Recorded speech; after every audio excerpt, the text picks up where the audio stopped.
Hi. Hello. నమస్తే అందరికి. Welcome to my channel. ఇప్పుడు మనం చెప్పుకోబోతున్న story 'my bad boy' episode 399. ఏంటి ఇద్దరు ఎక్కడికైనా వెళ్తున్నారా కపుల్స్ అని అడిగింది వేద. లేదురా నీకోసం ఒక సర్ప్రైజ్ తీసుకొని వచ్చాం. అది నీకు చెప్పడానికే వచ్చాం అని చరణ్ వేద బుగ్గలు లాగాడు. అవునా? నాకేం సర్ప్రైజ్ తీసుకొచ్చావు బావా?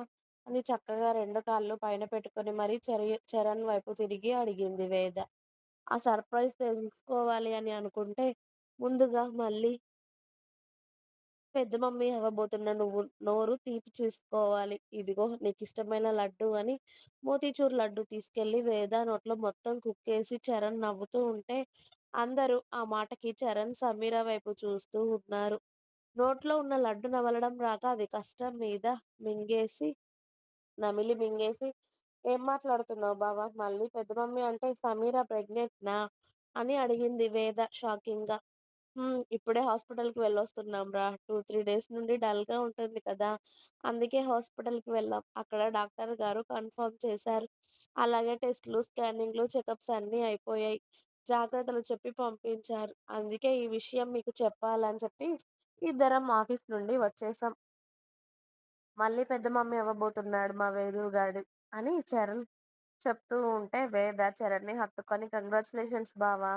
డాడీవి అవ్వబోతున్నావు అని చరణ్‌కి కూడా స్వీట్ తినిపించేసి సమీరాని హత్తుకొని సమీరా నోట్లో కూడా లడ్డూ పెట్టి కంగ్రాచ్యులేషన్స్ కాబోయే మమ్మీ గారు అని చెప్పింది వేద. థాంక్యూ అక్క. నువ్వు కూడా మళ్ళీ మమ్మీవవ్వబోతున్నావు. పెద్ద మమ్మీవి, బిగ్ బిగ్ మమ్మీవి అని సమీర కూడా వేదాకి తిరిగి స్వీట్ తినిపించి ఇద్దరు చరణ్, సమీర వెళ్లి మీనాక్షి గారి ఆశీర్వాదం తీసుకోగానే చల్లగా ఉండండ్రా ఎంత మంచి శుభవార్త చెప్పారు. నా చిన్నోడు కూడా పెద్దోడైపోయాడు. ఇప్పుడు తండ్రి కాబోతున్నాడు అన్నమాట అని కళ్ళల్లో నీళ్లతో ఇద్దరికి స్వీట్ తినిపించి ఇద్దరిని హత్తుకున్నారు మీనాక్షి గారు సంతోషంగా. ఇక్కడ పెద్ద బాబు, చిన్న బాబు మాత్రం వీళ్ళందరూ స్వీట్స్ తింటున్నారు. మాకెందుకు పెట్టడం లేదు అన్నట్టుగా వాళ్ళందరినీ వదిలేసి సోఫా మీద ఉన్న స్వీట్ బాక్స్‌ని తీసుకెళ్ళి వీరాబాబు, శర్వాబాబు పక్కన కూర్చున్నాడు. వాడిని పిల్లో అడ్జస్ట్ చేసి కూర్చోబెట్టారు. ఇప్పుడు వాడికి 7 మంత్స్ కదా! కూర్చుంటున్నాడు కాస్త కొద్దిగా. అందుకే వాడిని పిల్లోస్ అడ్జస్ట్ చేసి కూర్చోబెట్టడంతో అన్న తీసుకొచ్చిన స్వీట్స్ బాక్స్ చూడగానే ఆబగా స్వీట్ బాక్స్‌లో చేయి పెట్టి అన్న, తమ్ముడు ఇద్దరూ నోట్లో పెట్టుకుంటూ ఉంటే శ్రావణి అది చూసి "రేయ్ నాన్న ఏం చేస్తున్నార్రా మీరు" అని ఫాస్ట్‌గా వచ్చి వాళ్ళిద్దరి చేతిలో నుండి స్వీట్ బాక్స్ లాగేసుకునేసరికి మిన మన ధీరా బాబు 2 లడ్డూలు, 2 స్వీట్స్ నోట్లో పెట్టేసుకుంటే, మన చిన్న బాబు మాత్రం వాడికి తినడం రాదు కాబట్టి చేతితో ఆ స్వీట్స్‌ని పిండి పిసికినట్టుగా పిసికేసి, ఆ వేళ్ళని నోట్లో వేసుకొని చప్పరిస్తూ ఉంటాడు. చొల్లంతా కారుతూ ఉంటే. శ్రావణి అరుపుకి పిల్లల్ని చూసిన వాళ్ళందరూ నవ్వుతూ ఉంటారు. భగవంతుడా! మిమ్మల్ని ఒక్క నిమిషం వదిలేస్తే ఎంత అల్లరి చేస్తారో అని చెప్పేసి. శ్రావణి కొడుకులిద్దరిని తీసుకెళ్ళి వాళ్ళ చేతులు, మూతి, మొహం అంతా కడిగి తీసుకొచ్చి మళ్ళీ వాళ్ళకి డ్రెస్సులు మార్చేశారు. స్వీట్స్ వాళ్ళిద్దరికీ దొరకకుండా అందరూ నోరు తీపి చేసుకుంటారు. శ్రావణికి కూడా చాలా సంతోషంగా అనిపించింది చెల్లి తల్లి కాబోతుందని. శ్రావణి, భూమి కూడా చరణ్‌కి, సమీరకి స్వీట్ తినిపించి కంగ్రాచ్యులేషన్స్ చెప్పారు. మీనాక్షి గారు వెంటనే సంధ్య, సంజయ్ గారికి ఫోన్ చేసి ఇంటికి రమ్మని పిలిచి, మనోహర్ గారికి కూడా చేసి అర్జెంట్‌గా మీరు ఇంటికి రండి అని పిలిపించారు. 2, 3 నిమిషాల తేడాతో వాళ్ళు ముగ్గురు ఒకేసారి ఇంటికి వచ్చారు. వాళ్ళని చూడగానే చరణ్, సమీర వెళ్లి ఇటు సంధ్య, సంజయ్ గారి ఆశీర్వాదం, మనోహర్ గారి ఆశీర్వాదం తీసుకున్నారు. వాళ్ళు అయోమయంగా చూస్తూ ఉంటే, మీనాక్షి గారే స్వీట్ బాక్స్ తీసుకెళ్ళి, "మళ్ళీ తాతయ్యలు కాబోతున్నారండి మీరు" అని మనోహర్ గారికి స్వీట్ తినిపించి, "మీరు కూడా మళ్ళీ తాత అవ్వబోతున్నారు అన్నయ్య" అని సంజయ్ గారికి కంగ్రాచ్యులేషన్స్ చెప్పి కంగ్రాచ్యులేషన్స్ అమ్మమ్మ గారు. మళ్ళీ అమ్మమ్మ అవ్వబోతున్నారు మీరు. సమీర ప్రెగ్నెంట్ అని చెప్పారు సంతోషంగా. సమీర ప్రెగ్నెంట్ అని చెప్పగానే సంధ్య, సంజయ్ గారు చాలా సంతోషపడిపోయారు. మనోహర్ గారు కూడా ఇక చిన్న కొడుకు కూడా పిల్లలొస్తున్నారని ఆనందపడిపోయి వాళ్ళు కూడా చరణ్, సమీరాని ఆశీర్వదించడంతో వీళ్ళందరూ కలిసి చరణ్‌కి, సమీరకి మళ్ళీ స్వీట్స్ తినిపించారు. "నాన్న అందరికీ చెప్పావు కానీ ముందుగా రుద్రకి చెప్పావా?" అని అడిగారు కొడుకుని అప్పుడే మీనాక్షి గారు. అందరికీ లంచ్ వడ్డిస్తూ. "నాకన్నా ముందే అన్నయ్యకి తెలుసమ్మా. కానీ నాకే ముందు ఈ విషయం తెలియాలి అని అన్నయ్య నాకు ఏమీ చెప్పలేదు.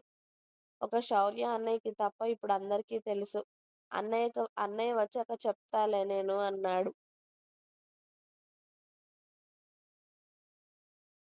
అందరూ మళ్ళీ ఒకే దగ్గర చేరడంతో అందరూ పిల్లల్ని పట్టుకొని ముచ్చట్లు పెడుతూ రుద్ర, శౌర్య ఎప్పుడొస్తారని ఎదురు చూస్తూ ఉంటారు.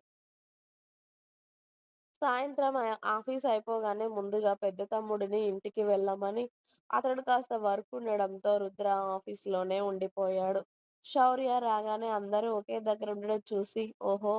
ఏంటి ఇవాళ స్పెషల్ అందరూ ఒకే దగ్గరున్నారు" అని వేద ఒడిలో పడుకొని ఆడుకుంటున్న కొడుకులిద్దరిని చూసి, "నేను ఫ్రెష్ అయి వస్తాను" అని శౌర్య లోపలికి వెళ్తూ ఉంటే, "ఒక్క నిమిషం బావ" అని సమీర స్వీట్ బాక్స్ తీసుకొని శౌర్య దగ్గరికి వెళ్తుంది.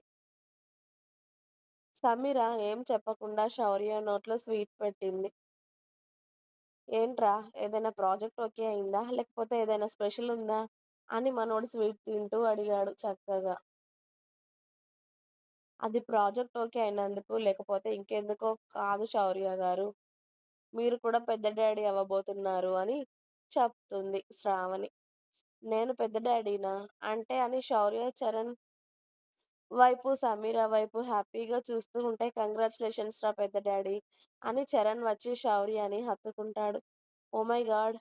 కంగ్రాచ్యులేషన్స్ రా! కంగ్రాచ్యులేషన్స్ సమీర" అని ఇద్దరిని హత్తుకొని చెప్తాడు శౌర్య. "థాంక్ యూ చిన్న బావగారు" అని చెప్తుంది సమీర ఆనందంగా. "హ్యాపీగా ఉండండిరా" అని ఇక అందరికీ శుభవార్త తెలియగానే చరణ్‌కి, సమీరాకి అందరూ ఫోన్ చేస్తూ కంగ్రాచ్యులేషన్స్ చెప్తూ ఉంటారు. రుద్ర ఆఫీస్‌లోనే ఉండి వాళ్ళ బ్రాంచ్‌లు, కంపెనీస్, వాళ్ళ ఆఫీస్ అన్నిట్లలో కూడా స్వీట్ బాక్స్‌లు అలాగే బోనస్ ఆల్రెడీ ప్రకటించేశాడు. వాళ్ళ ఇంట్లో ఏదో శుభవార్త అయితేనే అవన్నీ వస్తాయని తెలుసు కాబట్టి స్టాఫ్ అందరూ కూడా హ్యాపీగా ఫీల్ అయిపోయారు. ఇంట్లో జరుపుకునే చిన్న అకేషన్ అయినా, ఏదైనా పండగ అయినా కూడా ప్రతిసారి వాళ్ళకు అందుతూనే ఉంటాయి అలాంటివి. వాళ్ళ ఫ్యామిలీలో లాగానే ప్రతి ఒక్క ఎంప్లాయీని కూడా వాళ్ళని గుర్తిస్తూ, వాళ్ళ అవసరాలని చూసుకుంటూ ఉన్న మన రుద్రబాబు ఫ్యామిలీని ఎంప్లాయీస్ అందరూ కూడా అభిమానంగా చూస్తూ ఉంటారు. రుద్ర ఏర్పాట్లన్నీ కంప్లీట్ చేసి వచ్చేలోపు డిన్నర్ టైమ్ అవుతూ ఉంటుంది. అందరూ అక్కడే ఉండడం చూసి రుద్ర ముందుగా ఫ్రెష్ అయ్యి వస్తానని చెప్పి రూమ్‌లోకి వెళ్ళేసరికి పెద్ద కొడుకు కాకుండా భార్య చేతిలో చిన్న కొడుకు ఉండడం చూసి, "వాడెక్కడే? వీడొక్కడే ఉన్నాడు" అని అడిగాడు. వాడికంట వీడు ఉయ్యాల నచ్చేసిందంట. వీడిని పడుకోబెడుతూ ఉంటే నేను పడుకుంటానని ఏడ్చాడు.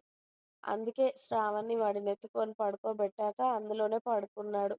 తీస్తే మళ్ళెక్కడ నిద్ర లేచి ఏడుస్తాడేమో అని చెప్పి వీడు అక్కడున్నా కూడా వీడి గోలకు వాడు లేచి ఏడుస్తాడు కదా! అందుకే వీడిని నేను తీసుకొచ్చుకున్నాను. ఇదిగో ఆడుతున్నాడు. పడుకుంటే ఇక్కడే పడుకోబెడతానని ఊరుకున్నాను బావ అని కొడుకుని బెడ్ మీద వేసి రుద్రకి డ్రెస్ తీసి పెట్టింది వేద. పెద్ద డాడీ గొంతు వినగానే బెడ్ మీద కాళ్ళు తన్నుకుంటూ బోర్లా పడి మరి పెద్ద డాడీని చూసి చిరునవ్వులు చిందిస్తున్న వాడిని చూసి 5 మినిట్స్ ఆగరా ఫ్రెష్ అవ్వలేదు అని రుద్ర వెళ్ళి ఫ్రెష్ అయ్యి వచ్చాక రుద్ర కోసమే చేతులు చాపుతున్న వాడిని చూసి ఫాస్ట్‌గా డ్రెస్ వేసుకొని వచ్చి చిన్న కొడుకుని ఎత్తుకోవడంతో పెద్ద డాడీ బుగ్గలను చప్పరించడం మొదలుపెట్టాడు వాడి ప్రేమంతా చూపిస్తూ. ఇంకా ఉంది. మీకు నా స్టోరీస్ నచ్చినట్టయితే ప్లీజ్ నా ఛానల్‌ని తప్పకుండా సబ్స్క్రైబ్ చేయండి.